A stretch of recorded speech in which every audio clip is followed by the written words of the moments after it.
L'hélium-3 est un ingrédient miracle. Il devrait permettre de réaliser une fusion nucléaire qui ne comporte aucun déchet radioactif.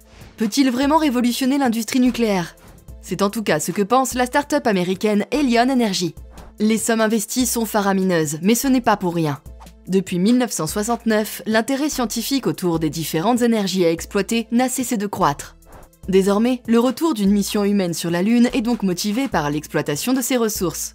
De plus, avec la toute dernière fusée de SpaceX, un retour sur la Lune n'a jamais paru aussi proche. Pendant de nombreuses années, la Station spatiale internationale ainsi que les missions d'exploration du système solaire ont été au cœur des recherches. Ainsi, la Lune passait au second plan. Aujourd'hui, l'hélium-3 est une richesse lunaire qui met au défi tous les chercheurs. Il s'agit d'un isotope non radioactif. Cela en fait un carburant idéal pour le conditionnement d'un réacteur à fusion. Ce dernier permet de le faire s'allier avec du deutérium sans produire de neutrons. Son potentiel énergétique est donc non négligeable. Pourtant, ce projet n'est-il pas trop ambitieux? Un grand nombre de problématiques sont encore à régler. Le démonstrateur de fusion nucléaire devrait voir le jour courant 2024. Cet objectif sera-t-il atteint? Dès 1988, un rapport de la NASA concernant l'hélium-3 abordait le potentiel de cet isotope. Il était déjà question d'un réacteur à fusion nucléaire. Effectivement, il présente de nombreux avantages. Pour commencer, son énergie est abondante, décarbonée et sans déchets nucléaires. De plus, il est également utile pour l'imagerie pulmonaire par IRM, ou même encore pour la cryogénie. Cependant, le principal réservoir de cette ressource ultra compétitive est la Lune. Depuis des milliards et des milliards d'années, l'action des vents solaires a entraîné la libération de particules de haute énergie. L'hélium-3 en fait partie. Il s'est donc accumulé sur la Lune, notamment en raison de son absence d'atmosphère. Par définition, il est possible de le considérer comme une ressource renouvelable. En effet, il se dépose régulièrement sur le sol lunaire, car l'activité du Soleil est constante. Néanmoins, il est évident que la notion d'abondance de l'hélium-3 est à prendre avec des pincettes. De ce fait, de nombreuses missions lunaires sont en cours de préparation dans différents pays. Pour le moment, les États-Unis et la Chine sont en tête de liste. Soutenu par la NASA, le programme Artemis est de loin le plus abouti. Le but étant d'établir une base lunaire qui servirait de point d'attache. Associée avec la Russie, la Chine est également en bonne position dans la course à la base lunaire. Cependant, le projet ne semble pas encore tout à fait prêt à se concrétiser. Il est vrai que les moyens financiers ainsi que les dispositifs nécessaires restent astronomiques. Une installation permanente nécessiterait la construction et le maintien des infrastructures par le biais de ressources lunaires. Il faudrait également utiliser de nombreux robots. Ainsi, la société australienne Luyten envisage de déployer une technologie d'impression 3D. Cela permettrait de fournir des solutions de construction directement sur place. Finalement, il est question de créer un écosystème artificiel lunaire qui faciliterait les voyages avec la Terre. L'incubateur toulousain Tech the Moon est aussi entièrement dédié au développement d'une implantation permanente sur la Lune. Pourtant, cette perspective semble toujours lointaine. En effet, les obstacles sont encore nombreux. Les verrous encore existants sont principalement technologiques et financiers. Néanmoins, Elion Energy semble laisser entreapercevoir une possible révolution nucléaire. 440 millions d'euros. C'est le montant des fonds débloqués dans le cadre du projet de développement d'un réacteur basé sur la fusion nucléaire de l'hélium-3. Cependant, Elion Energy a été aidé par de nombreux investisseurs. Ces derniers se sont engagés à débourser 1,5 milliard d'euros supplémentaires.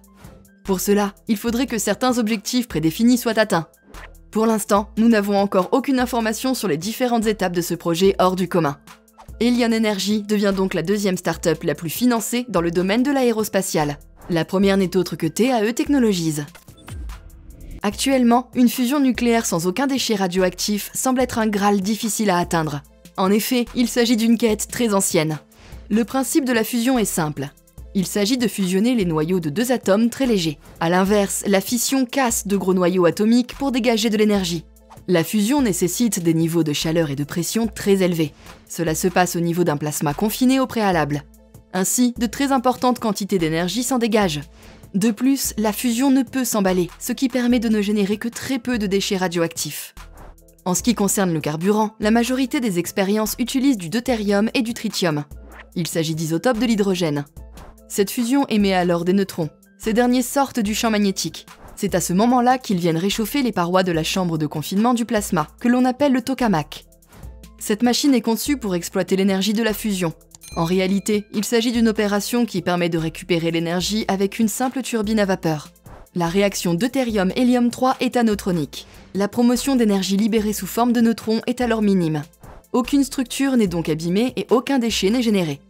Finalement, il s'agit de la solution énergétique dont la planète a nécessairement besoin.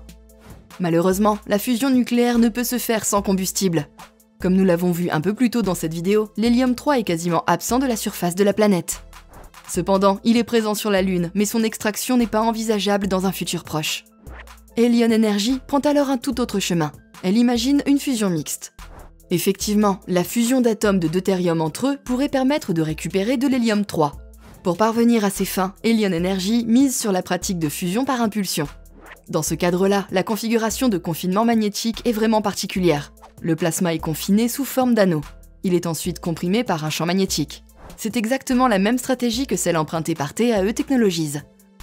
Cela permet d'utiliser au mieux la capacité du champ magnétique généré. On peut dire que le plasma est enfermé grâce à une emprise magnétique beaucoup plus puissante. Elion Energy ne souhaite donc pas générer de fusion continue. Il est plutôt question de rapides réactions de fusion les unes à la suite des autres. Plus simplement, deux anneaux plasma sont générés aux extrémités d'un réacteur linéaire. Ils subissent une accélération sur des rails magnétiques jusqu'à se télescoper au sein d'une chambre centrale. C'est à cet endroit précis qu'a lieu la réaction de fusion. Cela produit une réaction brève et relativement instable qui devrait permettre de réaliser des gains d'énergie. Seulement, il est primordial de stabiliser l'anneau assez longtemps pour permettre à la fusion d'opérer. Il faut également que ce processus puisse se répéter de manière rapide. Elion Energy doit aussi prouver que sa méthode de récupération de l'énergie fonctionne. La fusion à l'hélium-3 ne produit pas de neutrons, il faut donc trouver une solution. La start-up américaine doit donc trouver une autre solution. Elle prévoit un système de conversion directe. Ainsi, le flux magnétique généré par l'expansion du plasma en fusion sert à la production d'électricité. D'après les dires d'Elion Energy, 95% de l'énergie du plasma devrait être récupérée grâce à cette méthode. Son prototype Trenta aurait généré un plasma à 100 millions de degrés durant plus d'une milliseconde. Il s'agit d'un résultat plutôt encourageant. Depuis la mise en service de Trenta en 2020, 10 000 impulsions de fusion auraient été réalisées par Elion Energy. Le prochain réacteur nommé Polaris devrait être apte à la production d'hélium-3 dès 2024. À la question « L'hélium-3 peut-il révolutionner l'industrie nucléaire ?», la réponse est encore incertaine. Pourtant, l'ambitieux projet d'Elion Energy semble tenir la route. Sera-t-il à la hauteur de nos attentes ? Au vu de la situation actuelle, il est nécessaire de s'accrocher et de faire vivre ce type de dessin. Quoi qu'il en soit, tous les moyens sont mis en œuvre pour améliorer notre utilisation controversée de l'énergie nucléaire. Dans le cas où vous auriez apprécié notre sujet du jour, n'hésitez pas à liker cette vidéo. Pour profiter de toutes les autres, pensez à vous abonner à la chaîne. Si vous le souhaitez, il vous est possible de nous laisser des suggestions en commentaire. Cela pourrait nous être très utile dans le développement de nos prochains sujets. Surtout, activez la cloche des notifications pour ne manquer aucune de nos prochaines nouveautés. À très bientôt sur ATech.